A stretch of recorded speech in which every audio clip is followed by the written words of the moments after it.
The basement server room hummed with mechanical precision at 3:17 in the morning. I sat in my leather chair, watching deletion logs cascade across 3 monitors like digital rain. Each entry told the same story: messages vanishing from Liora's phone, photos disappearing from her gallery, videos erasing themselves from existence. She thought she was covering her tracks. She forgot I built the tracks. My name is Zane Merrinor, and I've been married to Liora Ventrell for 12 years. She kept her maiden name when real estate became her obsession, said it sounded more professional than Merrinor. I didn't argue. I rarely argued about anything back then. Maybe that was my first mistake. The backup system I installed 6 months ago was supposedly for security. What if someone steals your phone? I'd asked her. All those client contacts, all those property photos, gone forever. She'd agreed immediately, grateful for my technical expertise.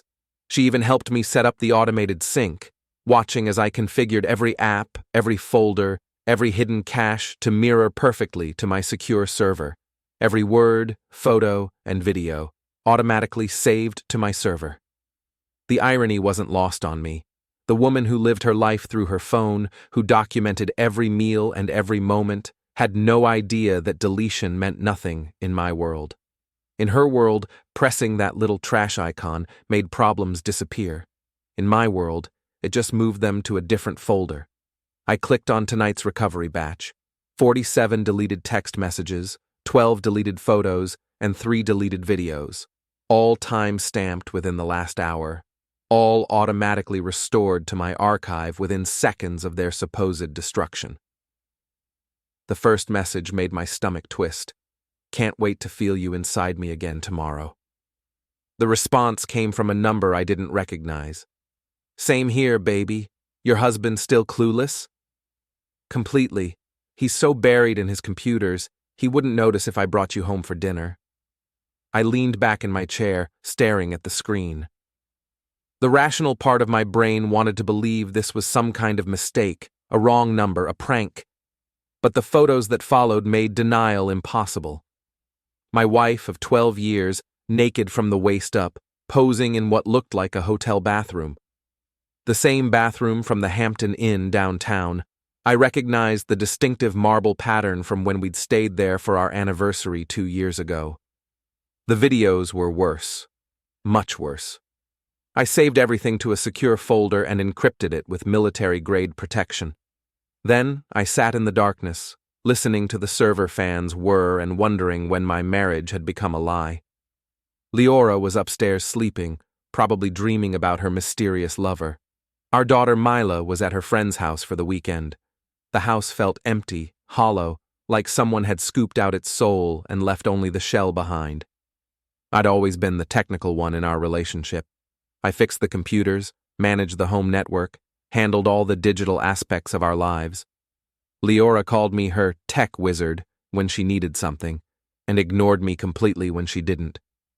Lately, the ignoring had become more frequent than the needing. My phone buzzed with a text from my old college friend Vic. "Gym session tomorrow morning? You've been MIA lately." I typed back, "Can't. Family stuff." "Everything okay?" I stared at that question for a long time. Everything was definitely not okay. Everything was falling apart in real time, one deleted message at a time. But Vic didn't need to know that. Not yet. "Yeah, all good. Rain check?" "Sure thing, brother." I closed the phone and turned back to the monitors. More deletions were coming through, a steady stream of evidence that my wife was living a double life. Each recovered file was another nail in the coffin of our marriage, another piece of proof that the woman I'd loved and trusted was a stranger. The technical part of me admired the elegance of the system I'd built.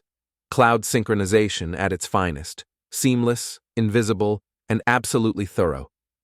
The human part of me wanted to smash every screen and pretend none of this was happening. Instead, I opened a new document and started taking notes. If Liora wanted to play games with deletion and deception, she'd picked the wrong opponent.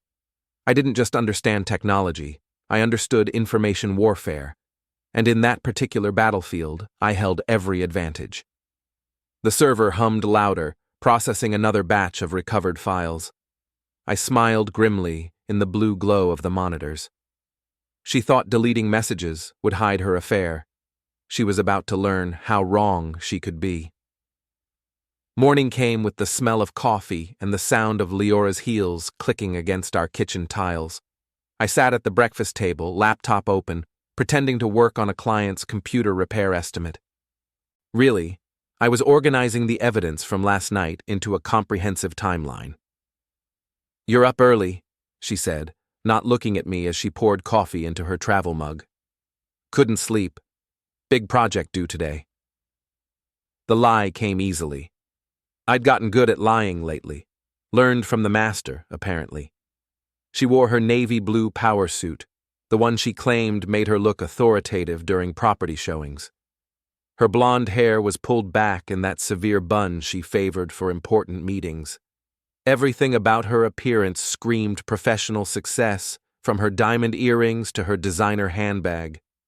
Looking at her now, knowing what I knew, felt like watching a performance. "I'll be late tonight," she announced, still not meeting my eyes. "Big client meeting. Might run until 10 or 11.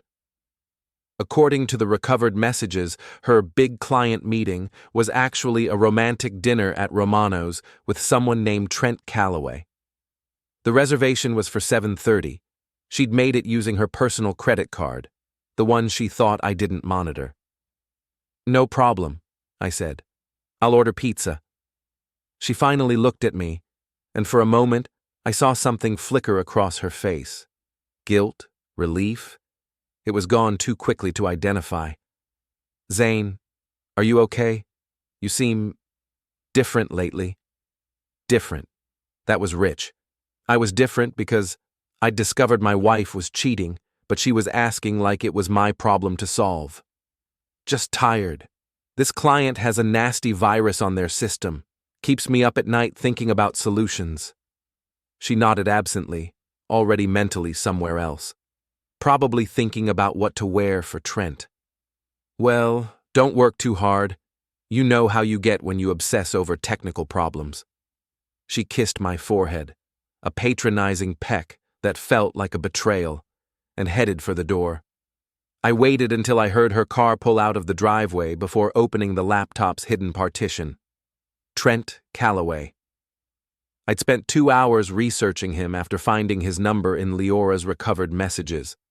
34 years old, claimed to be an entrepreneur, lived in a luxury apartment downtown that cost more than my annual salary. His LinkedIn profile was all buzzwords and vague achievements. His social media showed expensive cars, expensive clothes, and expensive restaurants. He looked exactly like the kind of man Liora would find impressive. I cross-referenced his information with public records and found the truth behind the facade. 3 failed startups, 2 bankruptcies, and a history of borrowing money from investors he never paid back. The luxury apartment was rented, not owned. The expensive cars were leases he was behind on. Trent Calloway was a professional fake, living on credit and charm.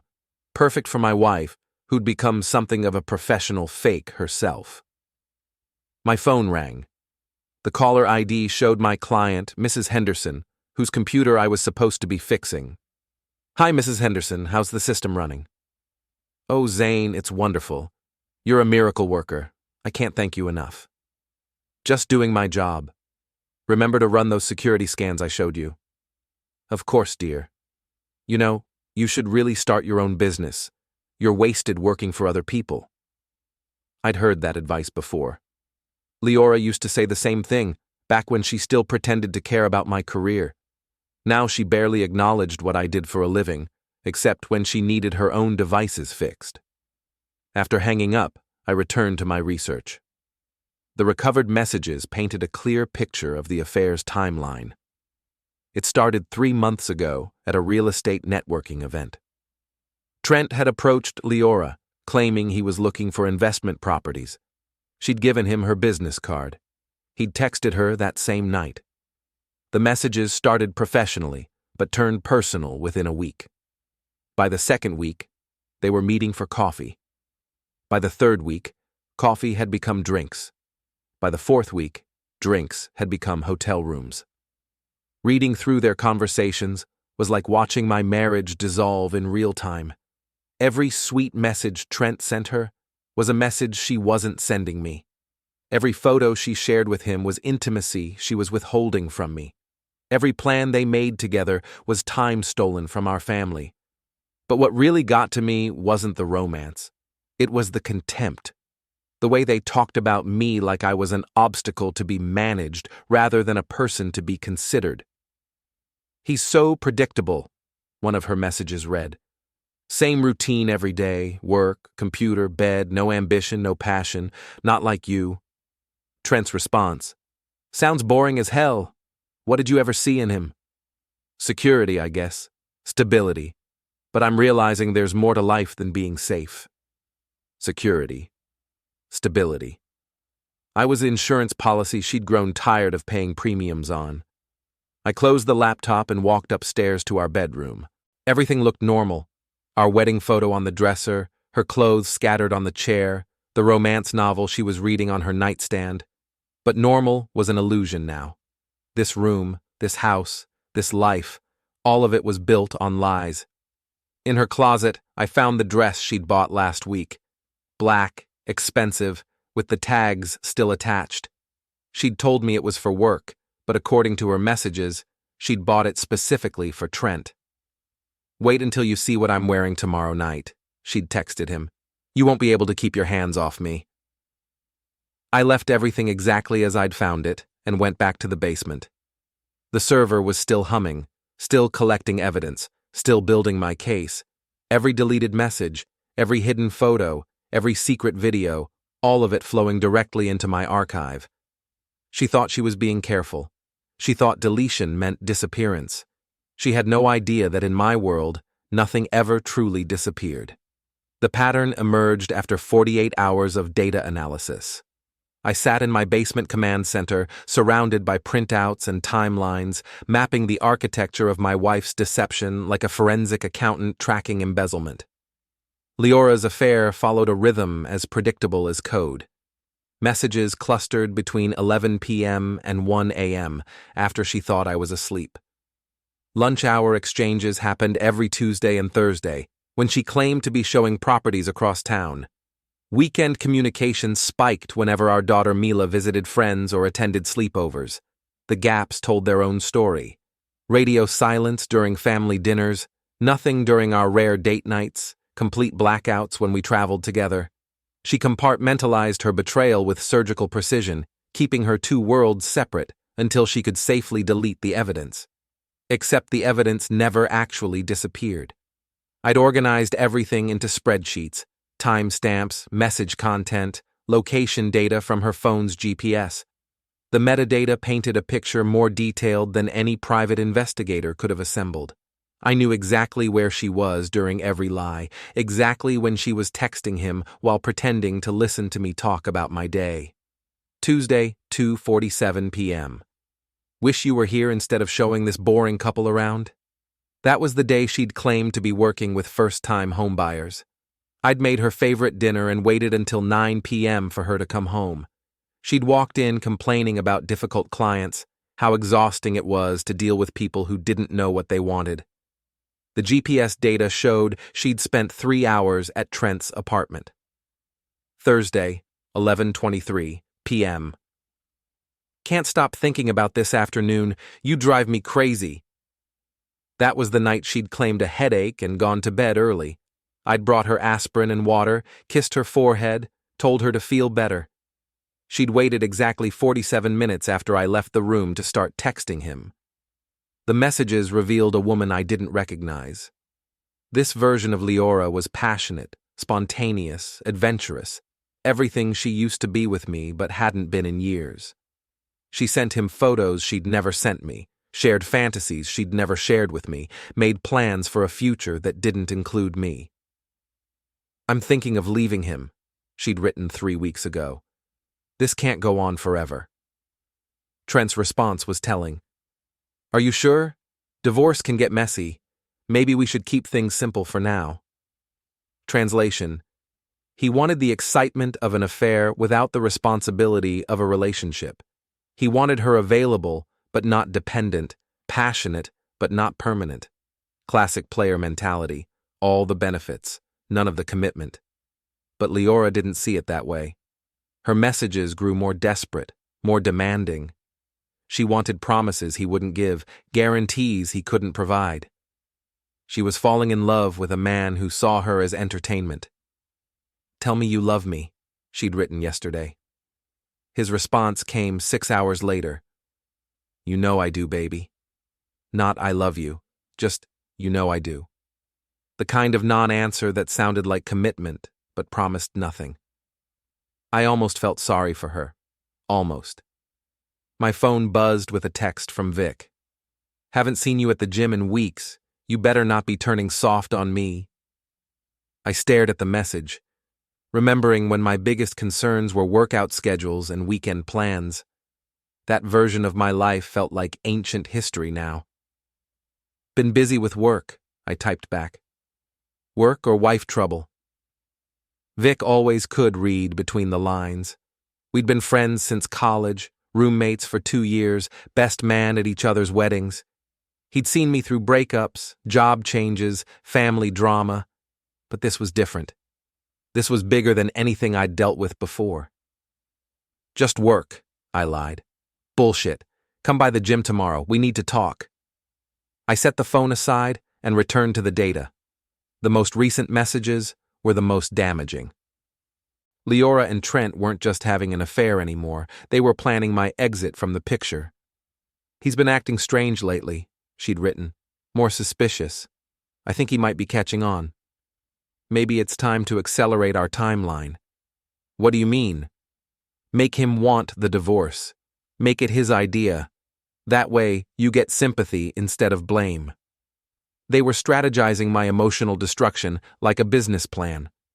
The woman I'd loved for 12 years was plotting to manipulate me into destroying my own marriage so she could play the victim. I printed out the most damaging exchanges and filed them in my growing evidence folder. Then I opened a new document and started planning my response. If Liora wanted to play games with information control, she'd pick the wrong opponent.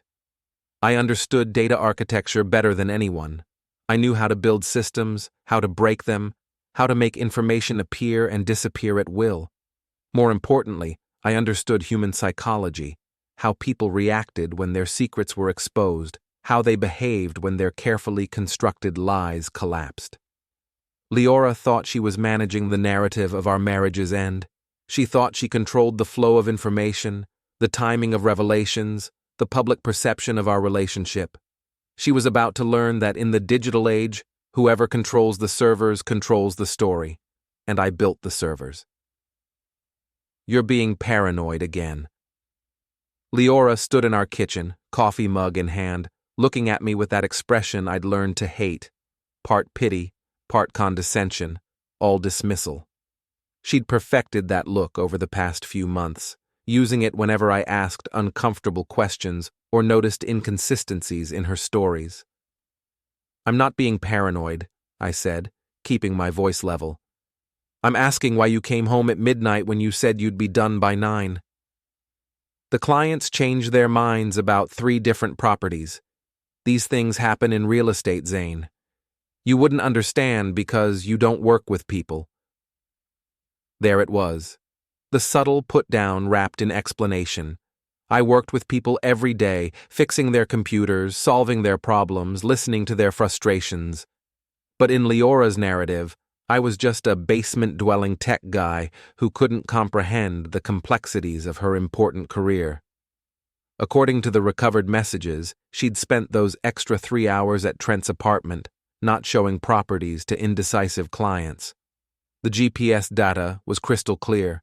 Her phone had remained stationary at his address from 7 p.m. until 11:30 p.m. "Which properties?" I asked. "What? You said they changed their minds about 3 different properties. Which ones?" She paused, coffee mug halfway to her lips. I watched her brain scramble for details to support her lie. "The Victorian on Elm Street, the ranch house on Oak Avenue, and that new construction on Maple Drive." Impressive improvisation. But I'd already checked her work calendar, her client database, her appointment book. No showings scheduled for yesterday, no client meetings, no property visits. Her entire afternoon and evening were blocked out as personal time. Sounds frustrating, I said. It was. That's why I don't like talking about work when I get home. I need to decompress. Decompress. That was her new favorite word. She needed to decompress from her stressful job, her demanding clients, her exhausting schedule. What she really needed was time to delete incriminating messages and construct alibis for her next lie. I understand. I'm sorry for pushing. She smiled then, the first genuine smile I'd seen from her in weeks, because she thought she'd won. She thought her gaslighting had worked, that she'd successfully convinced me to doubt my own perceptions and accept her version of reality. Thank you. I know I've been stressed lately, and I don't mean to take it out on you. She kissed my cheek and headed upstairs to shower. I waited until I heard the water running before opening my laptop. The messages from last night told the real story. Can't stay long tonight. He's getting suspicious. About what? Asking too many questions about my schedule. I think he might be tracking my phone. Are you sure? No, but I can't take chances. We need to be more careful. Or less careful. Maybe it's time he found out. Not yet. I need to set things up properly first. Set things up properly.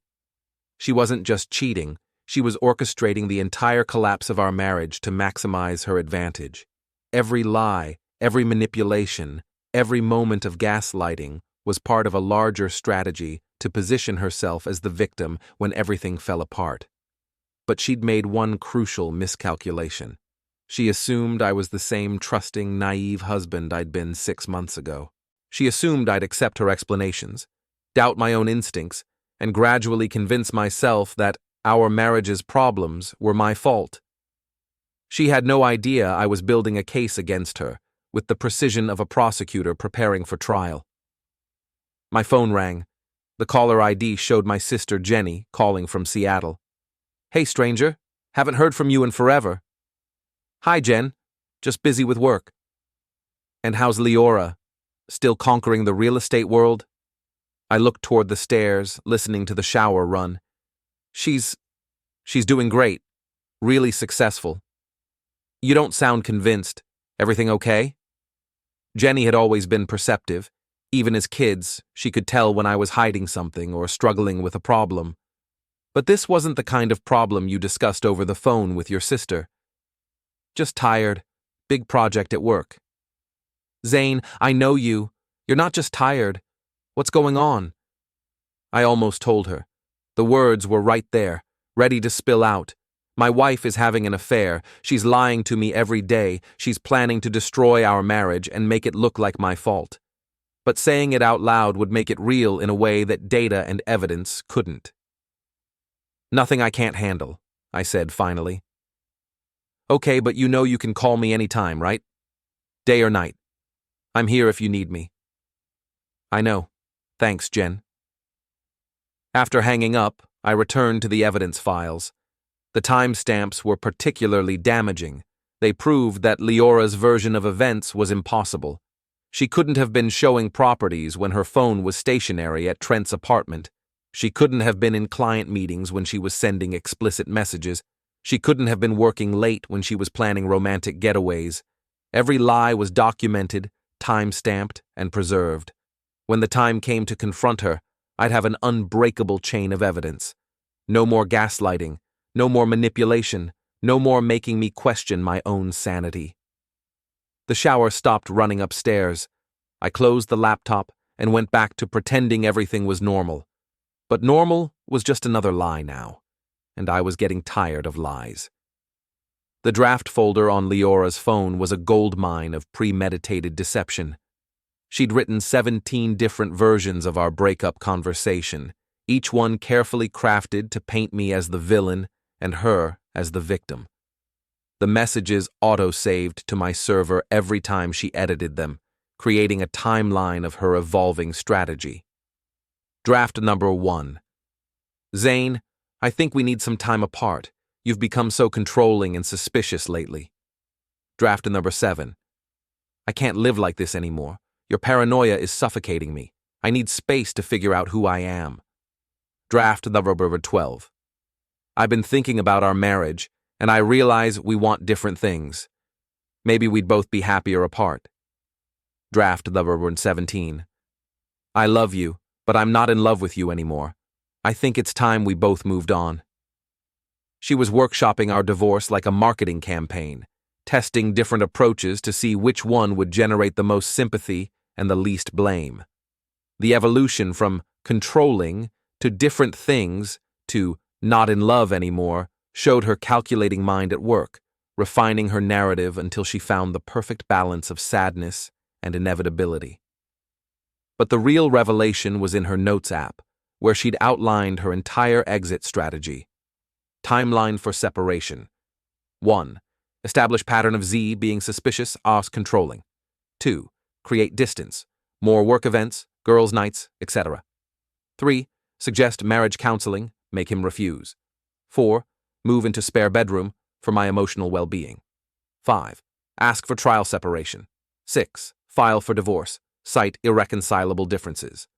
7. Custody arrangement, primary with me, he works too much anyway. She'd planned everything down to the custody battle. Our daughter Mila, who was currently at a sleepover, had no idea her mother was preparing to uproot her entire life. The note about me working too much was particularly cruel. I worked hard to provide for our family, and she was planning to use that dedication against me in court. The most damaging evidence was in her voice memos folder.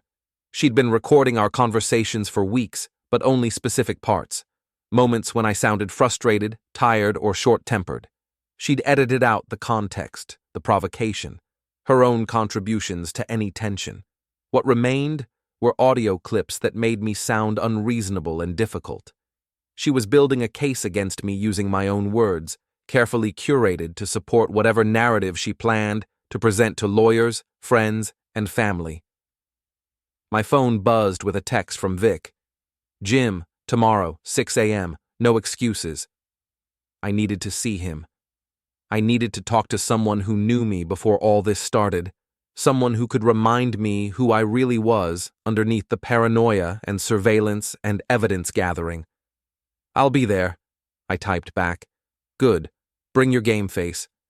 We're going heavy. I spent the rest of the evening reviewing Liora's communication patterns with her support network. She'd been carefully seeding her version of our marriage's problems with her friends and family for months. Her sister received regular updates about my controlling behavior. Her best friend Chelsea got detailed complaints about my lack of ambition. Her mother heard constant stories about how distant and cold I'd become. Each person received a slightly different version of the same story, but the theme was consistent. I was the problem. I was holding her back, making her unhappy, failing as a husband and father. She was just an innocent victim trying to save a marriage that I was determined to destroy through my own inadequacy. The group chat with her real estate colleagues was particularly revealing. Ladies, I need advice. My husband has become so suspicious and controlling lately. He questions everything I do, everywhere I go. It's like living with a warden. That's emotional abuse, hun. You don't have to put up with that. Have you thought about counseling? I've suggested it, but he refuses. Says there's nothing wrong with him, that I'm the one with problems. Complete fiction. She'd never suggested counseling. I'd never refused anything because the conversation had never happened. But her friends didn't know that. They were responding to her fabricated scenario with genuine concern and support, inadvertently becoming accomplices in her character assassination campaign. The most sophisticated part of her strategy was how she documented my supposed controlling behavior. She'd take screenshots of innocent text messages and share them with commentary that completely changed their meaning. Me. Hey, running late. Can you pick up milk on your way home? Her commentary to friends. See what I mean? He tracks my every move and gives me orders like I'm his employee. Me. How was your day? Her commentary. He interrogates me constantly. I can't even have a normal conversation without feeling like I'm being cross-examined. She was weaponizing normal marital communication, turning everyday interactions into evidence of my supposed toxicity. Every concerned question became harassment. Every request for information became controlling behavior. Every expression of love or interest became suffocating attention. But she'd made one critical error in her narrative construction. She'd documented everything digitally, and digital evidence was my specialty. I had the complete record, not just her curated screenshots, but the full conversations with context. Not just her edited voice memos, but the complete recordings that showed both sides of every interaction.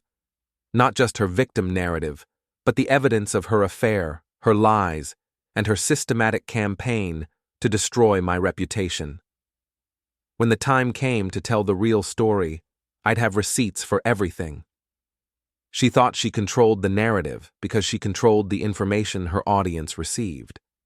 But she'd forgotten that in the digital age, there's always a larger archive. There's always a backup.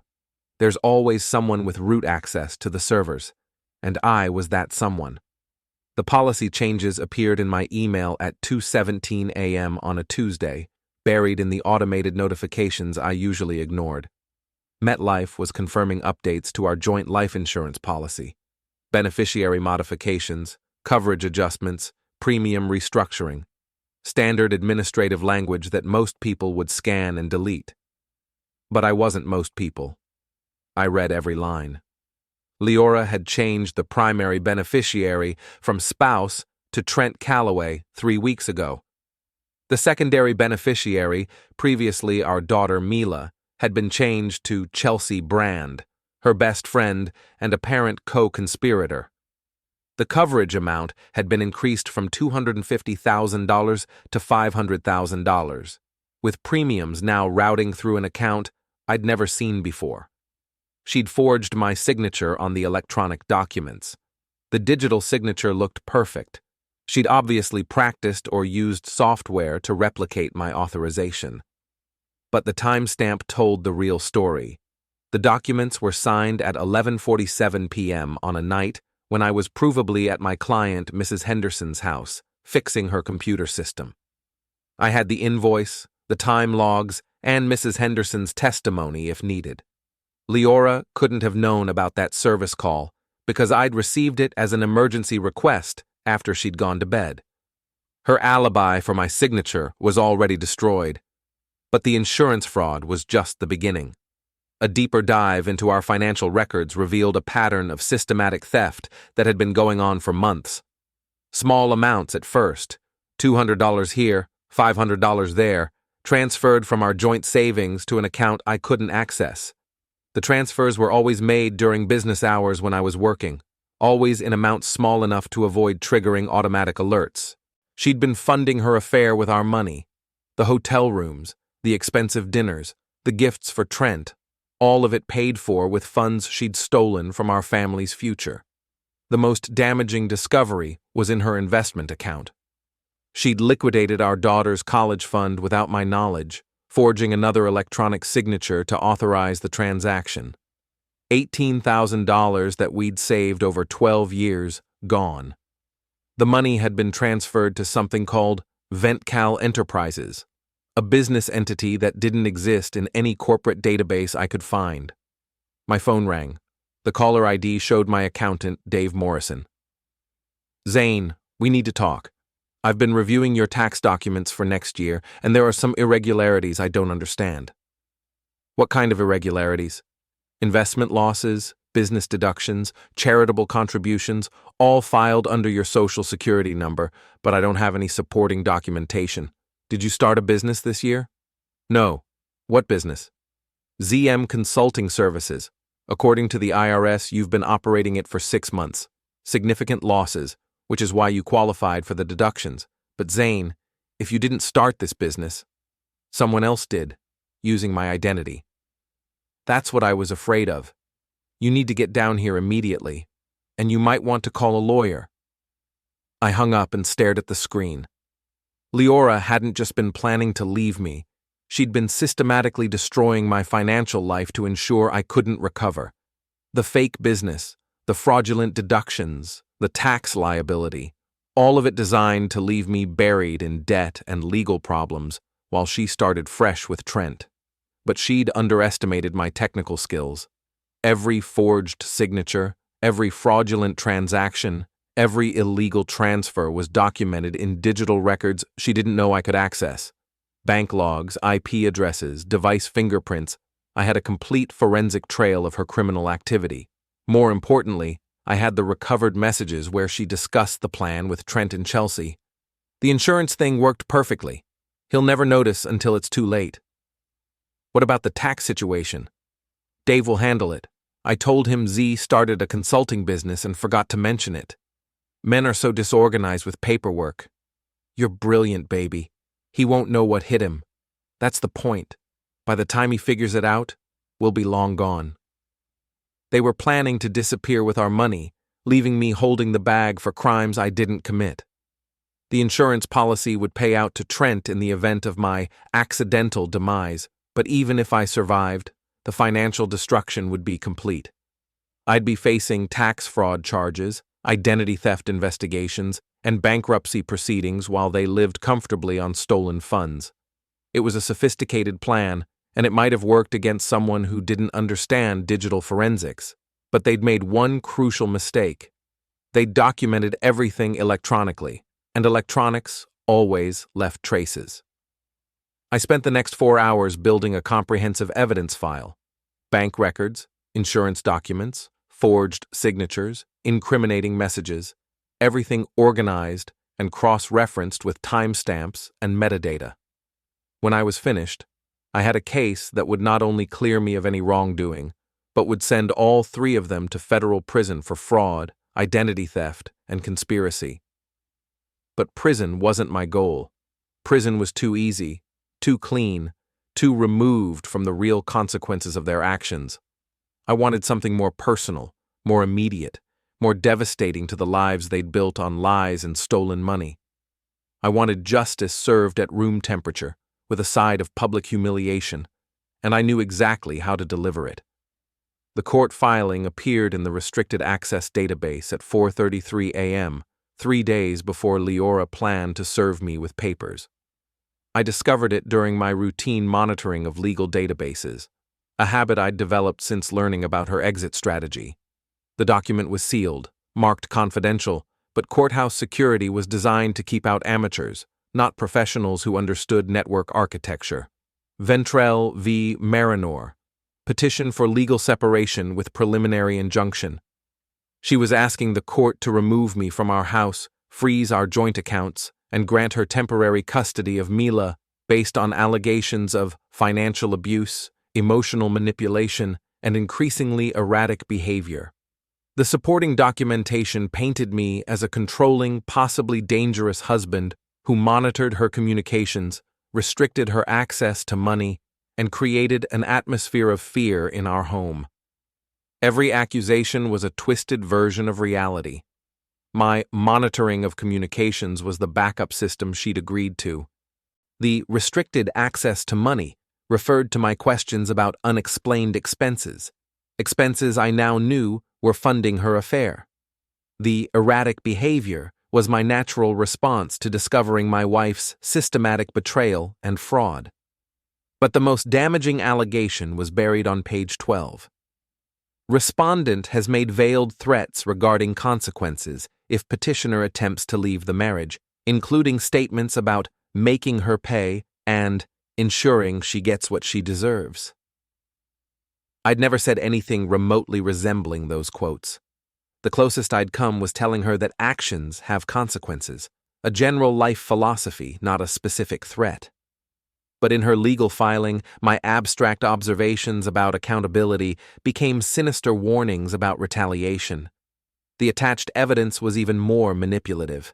She'd included the edited voice recordings, the screenshots without context, and sworn statements from her friends confirming that she'd confided in them about my controlling behavior. Chelsea Brand's affidavit was particularly detailed, describing how I'd isolated Liora from her support network and intimidated her into compliance with my demands. Complete fiction, but presented with the authority of legal documentation.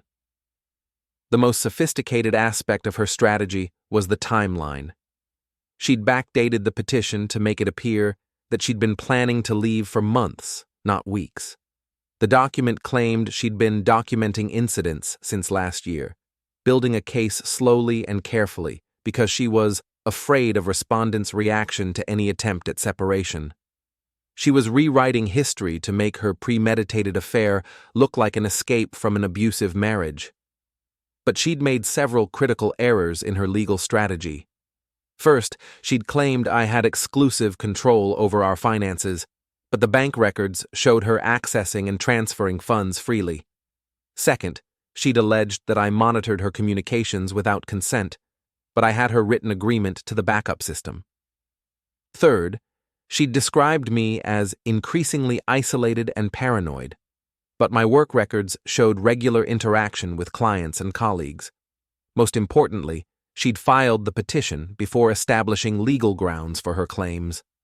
Her attorney had advised her to document a pattern of abuse before seeking court intervention, but she'd been too eager to execute her plan.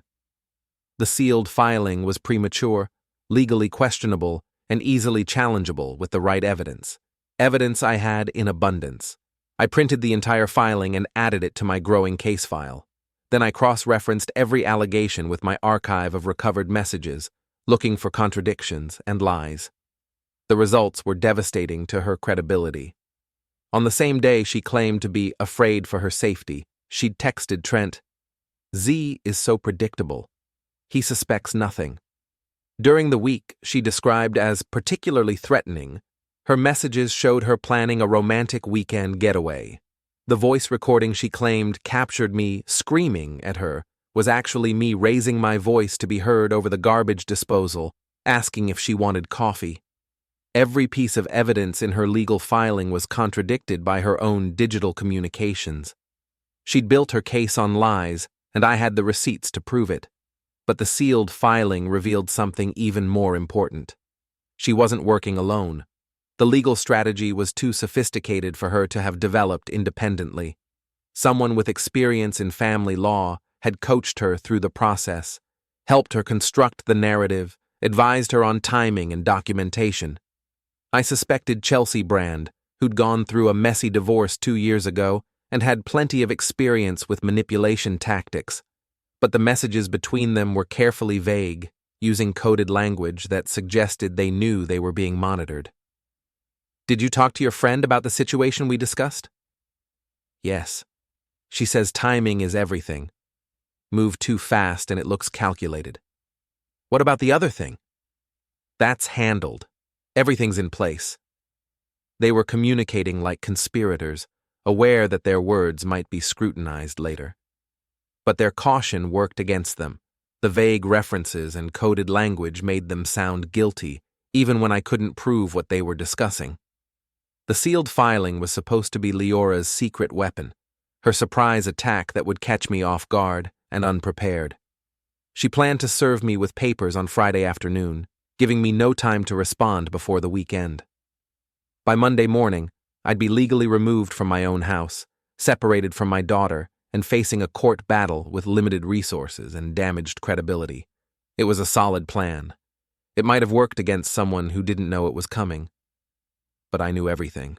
I had copies of her sealed filing, evidence of her fraud, records of her affair, and documentation of her conspiracy to destroy my life. When Friday afternoon arrived, I wouldn't be caught off guard. I'd be ready for war. The first threat arrived at 6:47 a.m., disguised as concern from Chelsea Brand. She called while I was reviewing the latest batch of recovered messages, her voice dripping with fake sympathy.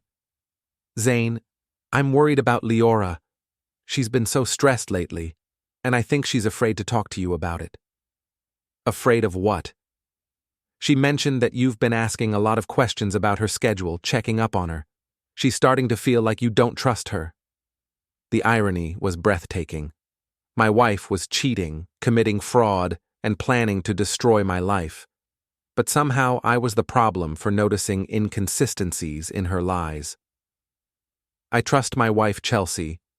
I'm just concerned because she seems distant lately. Maybe you should give her some space. Let her work through whatever she's dealing with without feeling like she's being interrogated. There it was. The setup.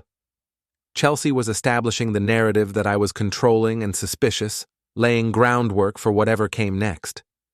But her timing was off. The recovered messages showed that Liora had asked her to make this call, to test my reactions and gauge how much I actually knew. I appreciate your concern, I said carefully, but our marriage is between me and Liora. Of course, I care about both of you. I'd hate to see things get ugly. Ugly. That word hung in the air like a threat. Things were already ugly. They'd been ugly since the moment my wife decided to betray our family. But Chelsea's version of ugly involved lawyers and court orders and public humiliation. Things don't have to get ugly, I said, as long as everyone's honest about what's really going on. Silence. Then, what do you mean by that? Nothing specific, just that honesty tends to prevent problems from escalating. After hanging up, I found the messages that had prompted her call. He's definitely suspicious. Asked me about the client meeting yesterday. What did you tell him? The usual story, but he's not buying it anymore. We need to move faster. Or we need to make him back off. Maybe C should talk to him. Good idea. She's better at this stuff than we are. Chelsea wasn't just Liora's friend. She was the strategist behind the entire operation. The messages revealed that she'd been coaching Liora through the affair, helping her construct alibis, advising her on legal strategy. She had experience with messy divorces and knew how to weaponize the family court system against unsuspecting husbands. But Chelsea had underestimated me. She thought I was just another clueless spouse who could be manipulated and intimidated into compliance. She had no idea that I was building a case against all of them with the precision of a federal prosecutor. The second threat was more direct. Trent called at noon, his voice trying to sound casual but carrying an undertone of menace. Hey man, this is Trent Calloway. I think we need to talk. About what? About Liora, about your marriage, about some things that might be better handled quietly. He was offering me a deal. Stay quiet about the affair, and they'd make my exit from the marriage as painless as possible. Cause problems, and they'd destroy me in court using the evidence they'd fabricated. I'm not sure what you're talking about, I said. I think you are. Look, nobody wants this to get messy. Liora's a good woman who deserves to be happy. You can make this easy on everyone, or you can make it hard on yourself. Are you threatening me? I'm offering you a chance to do the right thing. Walk away with your dignity intact. The arrogance was stunning. He was sleeping with my wife, helping her steal my money, participating in a conspiracy to frame me for crimes I didn't commit, and somehow I was supposed to walk away with dignity. I'll think about it, I said. Don't think too long. Offers like this have expiration dates. The third threat came that evening from Liora herself. She waited until after dinner, when Mila was upstairs doing homework, before cornering me in the kitchen. We need to talk about our future, she said. Okay. I think we both know this marriage isn't working anymore. We've grown apart, we want different things, and we're making each other miserable. It was word for word from draft number 12 of her breakup speech. She'd finally settled on the different things narrative as her preferred approach. I don't feel miserable, I said. Well, I do. I feel trapped, suffocated, like I'm living someone else's life. I need space to figure out who I am. How much space? I'm thinking a trial separation. 6 months, maybe a year. Give us both time to evaluate what we really want. And Mila? She'll stay with me, obviously. You work too much to handle primary custody, and she needs stability during this transition. There it was, the custody grab disguised as concern for our daughter's well-being. She was following her timeline perfectly, moving from establishing my controlling behavior to suggesting separation to claiming custody rights. What if I don't agree to a separation? Her expression hardened. Then things might get complicated. I've been documenting some concerning behaviors, and I have friends who are worried about my safety. The blackmail was explicit now. Agree to her terms or face false accusations of abuse backed by fabricated evidence and coached witnesses. What kind of concerning behaviors? Your paranoia, your need to control everything, your anger when you don't get your way. It's escalating, Zane. People are starting to notice. She was reading from a script, hitting all the buzzwords that family court judges took seriously. Paranoia, control, anger, escalation. Each word was carefully chosen to paint me as a potential threat who needed to be removed from the home for everyone's safety. I see, I said.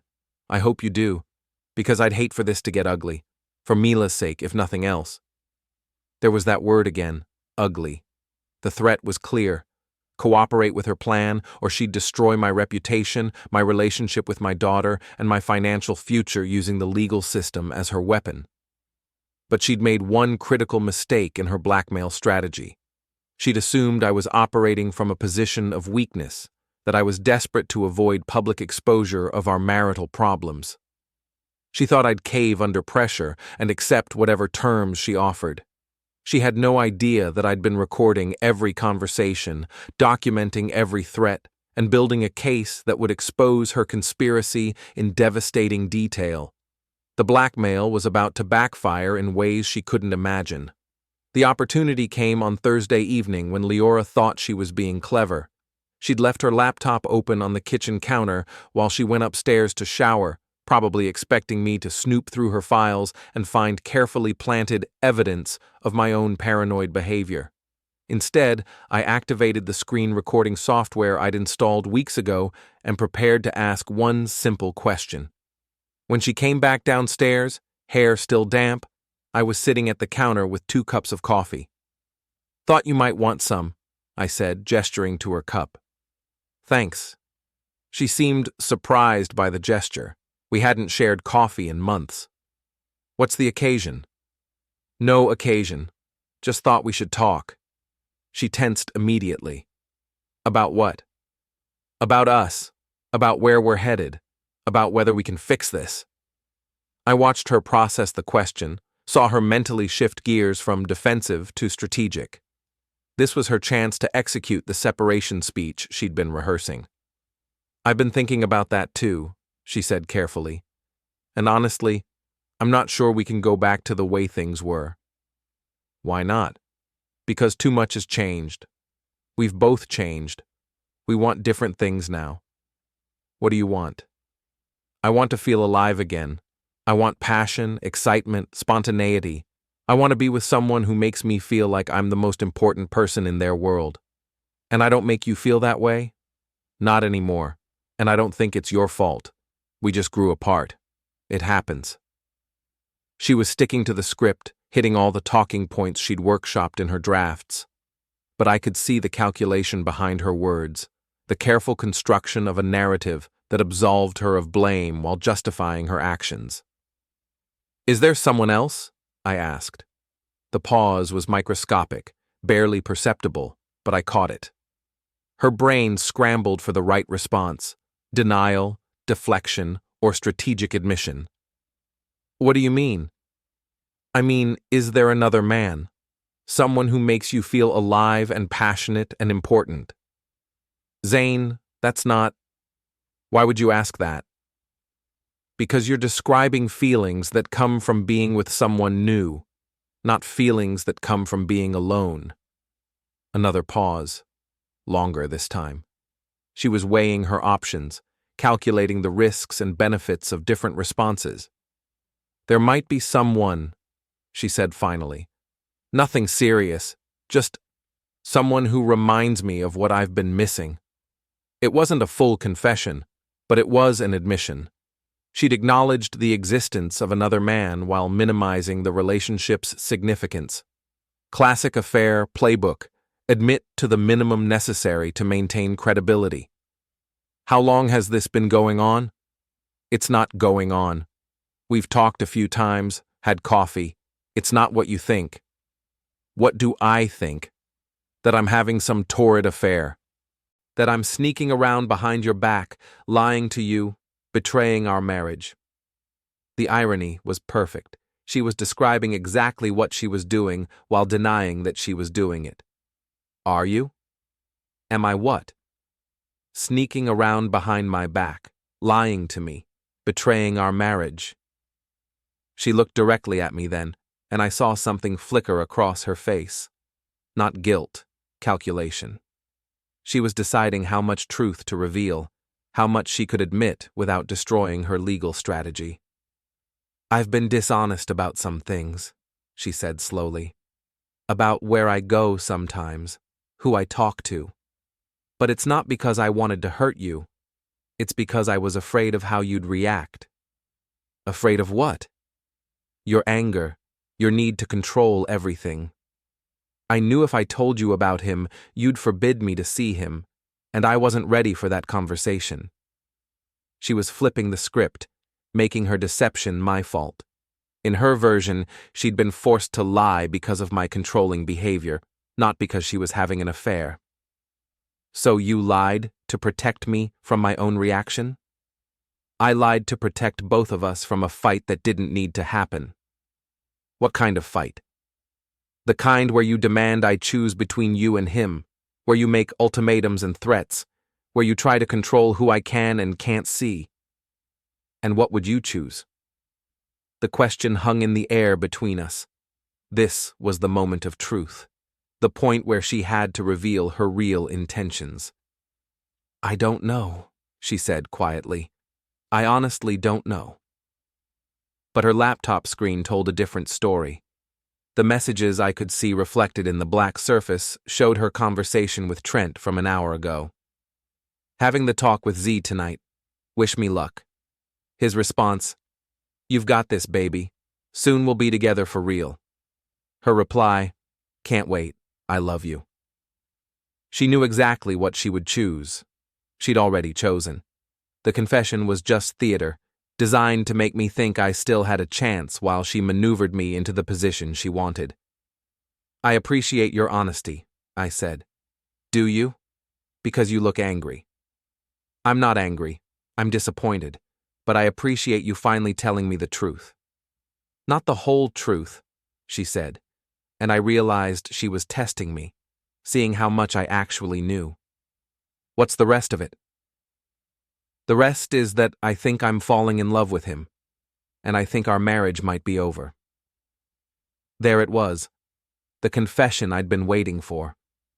Not the full truth about the affair, the fraud, the conspiracy, but enough to establish her guilt on the record. I see, I said. Are you going to ask me to stop seeing him? Would you? I don't think I could. Not anymore. Then there's no point in asking. She looked surprised by my response. She'd expected anger, demands, ultimatums, reactions that would support her narrative of my controlling behavior. My calm acceptance threw her off script. So what happens now? She asked. Now we figure out how to end this marriage with as little damage as possible. To Mila, you mean? To everyone. She smiled then. The first genuine smile I'd seen from her in months, because she thought she'd won. She thought her confession had broken me, that I was surrendering to the inevitable. She had no idea that every word of our conversation had been recorded, that her admission of adultery had just destroyed her legal strategy, or that her confession was actually the final piece of evidence I needed to complete my case. But she was about to find out. The reversal began at 3:22 a.m. when Liora's phone started buzzing with emergency alerts. I watched from my basement command center as her carefully constructed digital life began to collapse in real time. Bank accounts froze, credit cards declined, social media accounts locked, email access revoked. She stumbled downstairs in her robe, phone in hand, panic evident in her voice. Zane, something's wrong with my phone. I can't access anything. I looked up from my laptop, feigning confusion. What do you mean? My bank app won't work. My email is down. Even my Instagram is locked. It's like someone hacked everything. That's weird. Have you tried restarting it? She gave me a look that could have melted steel. Of course I tried restarting it. This is serious, Zane. Someone has compromised all my accounts. Maybe you should call the bank in the morning. These things usually sort themselves out. But they wouldn't sort themselves out, because I'd triggered every security protocol and fraud alert in her digital ecosystem. The insurance policy changes with forged signatures had been reported to MetLife's fraud department. The suspicious account transfers had been flagged with our bank's security team. The fake business registration had been disputed with the IRS. Every crime she'd committed was now under official investigation. Her phone rang. The caller ID showed Detective Sarah Martinez from the Financial Crimes Unit. Mrs. Ventral, this is Detective Martinez with the Metropolitan Police. We need to speak with you about some irregularities in your financial accounts. I watched Liora's face drain of color. What kind of irregularities? It's better if we discuss this in person. Can you come to the station this morning? Am I under arrest? No, ma'am. We just need to ask some questions about recent transactions and document changes. Routine investigation. Nothing about this was routine. I'd provided the police with a comprehensive evidence package that painted a clear picture of identity theft, insurance fraud, and financial manipulation. The detective was being polite, but Liora was already a suspect in multiple felony cases. After hanging up, she turned to me with desperation in her eyes. Zane, I need your help. Someone is trying to frame me for financial crimes. They've made it look like I stole money and forged documents. The performance was impressive. She'd gone from confident manipulator to helpless victim in the span of a phone call. But her act was wasted on me. I knew exactly who had committed those crimes because I had video evidence of her doing it. That's terrible, I said. What can I do to help? You have to tell them this is all a mistake. That I would never do anything like this. That someone must have hacked our accounts. Of course, I'll do whatever I can. My phone rang. The caller ID showed Trent Calloway, probably in a similar state of panic. Zane, this is Trent. I think we need to talk urgently. About what? About the situation with Liora, about some misunderstandings that need to be cleared up. What kind of misunderstandings? Look, I know this looks bad, but there's been a mistake. Someone has made it appear that Liora and I were involved in financial improprieties, but it's not what it seems. Too late for damage control. The evidence was already in the hands of law enforcement, and no amount of explanation would make forged signatures and stolen money disappear. I'm sure it will all work out, I said. No, you don't understand. They're saying she changed insurance beneficiaries to me, that she transferred money to accounts I control, but I never asked her to do any of that. Then you should tell the police. I am, but I need you to know that I never intended for any of this to happen. The relationship between Liora and me got complicated, but I never wanted to hurt you or your family. The relationship got complicated. That was one way to describe a months-long affair involving fraud, identity theft, and conspiracy to commit insurance fraud. I appreciate you calling, I said. There's something else. Liora might try to blame everything on me, say I pressured her or manipulated her, but that's not true. Everything she did was her own decision. And there it was, the conspiracy falling apart as each member tried to save themselves by throwing the others under the bus. My third call came from Chelsea Brand, her voice shaking with barely controlled panic. Zane, I just got off the phone with a detective. They're asking questions about conversations I had with Liora, about advice I gave her regarding your marriage. What kind of advice? Legal advice, about her options if she wanted to leave you, but I never told her to commit fraud or forge documents. I just explained how divorce proceedings work. Another lie. The recovered messages showed Chelsea actively coaching Liora through the fraud scheme, helping her construct alibis and advising her on evidence fabrication. I'm sure you were just being a good friend, I said. Exactly. But they're making it sound like I was part of some conspiracy, like I helped her plan criminal activities. Did you? Of course not. I would never do anything illegal. Then you have nothing to worry about. But they have messages, Zane. Text messages between Liora and me that they're taking out of context. They're making innocent conversations look sinister. The messages weren't out of context. They were explicit discussions of criminal activity.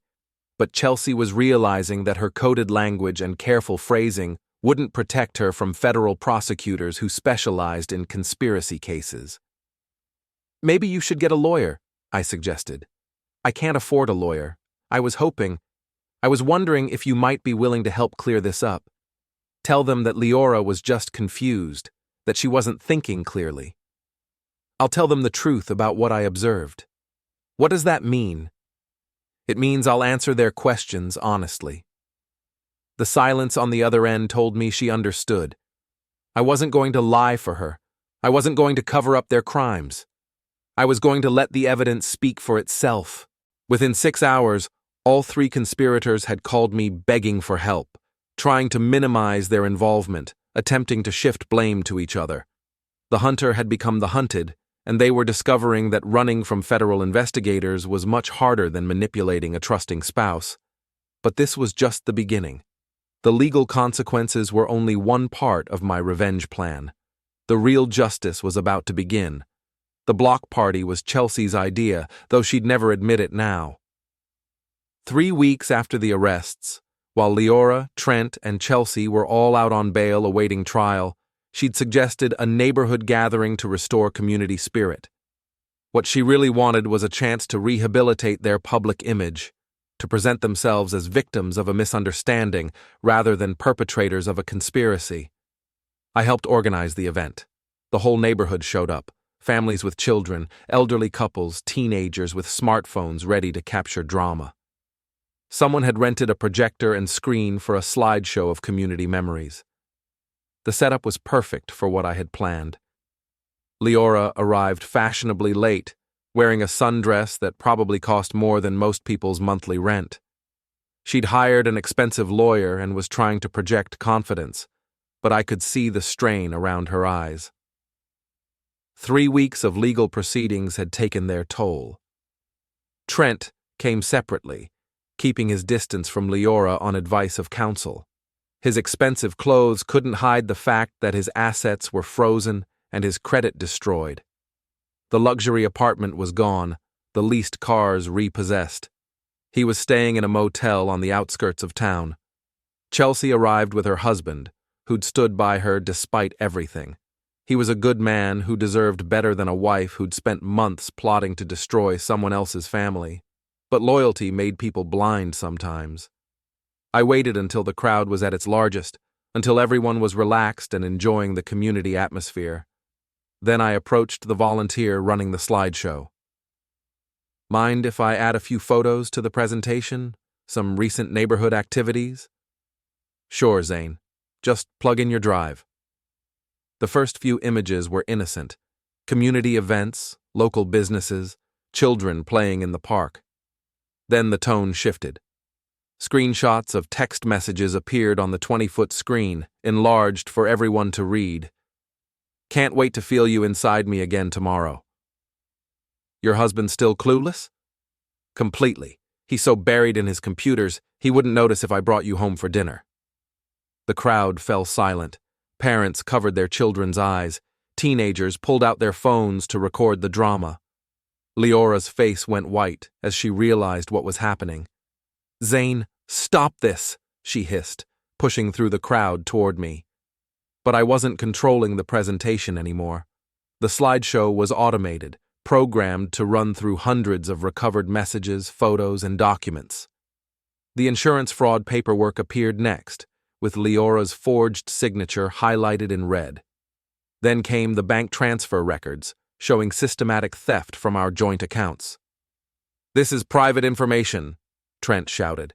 You can't just broadcast people's personal business. Actually, it's evidence in a federal criminal case, I replied calmly. Public record once it's been filed with the court. The slideshow continued. Voice recordings played through the sound system, Liora coaching Chelsea on legal strategy, Trent discussing how to handle me if I became a problem. All three of them laughing about how easy it was to manipulate a computer nerd who trusted his wife. Mrs. Henderson, my elderly client, approached me with tears in her eyes. "Oh, Zane, I had no idea what you were going through. You fixed my computer while your whole world was falling apart." "I'm okay, Mrs. Henderson. Really." But I wasn't okay. I was something else entirely. Something harder, colder, more focused than the man I'd been 6 months ago. The betrayal had burned away everything soft and trusting, leaving behind someone who understood that justice and revenge were sometimes the same thing. Liora made one final attempt to salvage the situation. She climbed onto the makeshift stage, grabbing the microphone from the community organizer. "Please, everyone, listen to me. This is all a terrible misunderstanding. My husband has been stalking me, violating my privacy, manipulating evidence to make me look guilty of crimes I didn't commit." The crowd murmured uncertainly. Some people wanted to believe her. She was attractive, articulate, sympathetic. But the evidence was overwhelming, and the voice recordings had captured her in her own words. "He's obsessed with controlling me," she continued. "This whole presentation is just another way for him to abuse and humiliate me in public." I walked to the front of the crowd, close enough to the stage that everyone could hear me clearly. "Liora, you forgot something important when you planned all this." "What?" "You forgot that I'm the one who set up your cloud backup. Every word, photo, and video automatically saved to my server. You thought deleting messages would hide your affair, but deletion doesn't work when someone else controls the infrastructure." The crowd was completely silent now, hanging on every word. "You spent months gaslighting me, making me question my own perceptions, telling me I was paranoid and controlling. But I wasn't paranoid. I was right. I wasn't controlling. I was responding to your lies, and I wasn't imagining things. I was discovering the truth." Liora's composure finally cracked. "You had no right to spy on me. I had every right to protect myself from someone who was stealing my money, forging my signature, and planning to frame me for crimes I didn't commit." The slideshow reached its climax, a video montage of all their crimes, synchronized to timestamps that proved premeditation and coordination. The evidence was damning, comprehensive, and absolutely convincing. "Ladies and gentlemen," I announced, "you've just witnessed the complete destruction of a criminal conspiracy. 3 people who thought they were smarter than everyone else, who believed they could lie and steal and manipulate their way to happiness. They forgot one simple truth. In the digital age, everything leaves a trace." I walked toward my car, leaving the chaos behind me. Liora was crying on stage, Trent was arguing with neighbors who were calling him names, and Chelsea was being confronted by her own husband about the evidence of her involvement. My phone buzzed with a text from Vic. "Saw the live stream. Holy hell, brother. Remind me never to cross you." Someone had been streaming the entire event on social media. The story would be everywhere by morning. Local news, social media, neighborhood gossip networks. Their reputations were destroyed beyond repair. I drove through the city streets, past the house that was no longer my home, past the real estate office where Liora used to work, past the luxury apartment complex where Trent used to pretend to be successful. All of it felt like ancient history now, like artifacts from someone else's life. My phone rang. The caller ID showed my sister Jenny. "Zane, I just saw the video. Are you okay?" "I'm fine." "No, you're not. Nobody goes through something like that and comes out fine." She was right, of course. I wasn't fine. I was something else, something harder and more dangerous than the trusting husband I'd been before. The betrayal had changed me in ways I was still discovering. "What happens now?" she asked. I looked in the rearview mirror at the city lights fading behind me, then ahead at the highway stretching into darkness. Now I find out who I am when I'm not trying to save a marriage that was already over. I drove until the city disappeared completely, until there was nothing but road and stars and the endless possibility of starting over. Behind me, 3 criminals were facing federal prosecution and social destruction. Ahead of me, there was something I hadn't felt in months: freedom. The server was still running in my basement, still collecting data, still preserving evidence. But I didn't need it anymore. The truth was finally public. The justice finally served. I powered down my phone and kept driving into the night, leaving everything behind except the knowledge that sometimes, when the system fails you, you have to become the system yourself. And sometimes, that's exactly what justice